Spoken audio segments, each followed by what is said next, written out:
تتوقع المديرية العامة للأرصاد الجوية بالنسبة ليوم الخميس أن تظل الأجواء باردة نسبيا بكل من المرتفعات والجنوب الشرقي للمملكة والمنطقة الشرقية والهضاب العليا والسهول الداخلية، مع نزول أمطار أو زخات رعدية أحيانا فوق كل من السهول المحيط الأطلسي الممتدة شمال الصويرة والريف والسيس وهضاب والفوسفات وولماس وغرب الواجهة المتوسطية والسهول سادلة والرحمنة والأطلسين الكبير والمتوسط. كما يرتقب سقوط بعض الثلوج فوق مرتفعات الأطلسين الكبير والمتوسط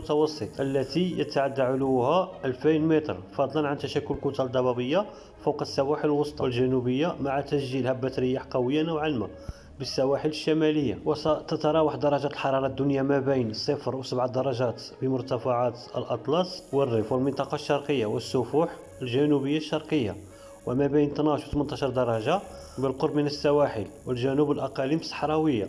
وستكون ما بين 6 و 12 درجة فيما تبقى من ربوع المملكة. أما درجة الحرارة خلال النهار في طقس المغرب دائما فستشهد انخفاضا ملموسا، وسيكون البحر هادئ إلى قيل هيجان بالواجهة المتوسطية وهائج إلى قوي الهيجان بالبوغاز، وقيل هيجان إلى هائج ما بين طنطا وبوجدور، وهائجا إلى قوي الهيجان بباقي السواحل.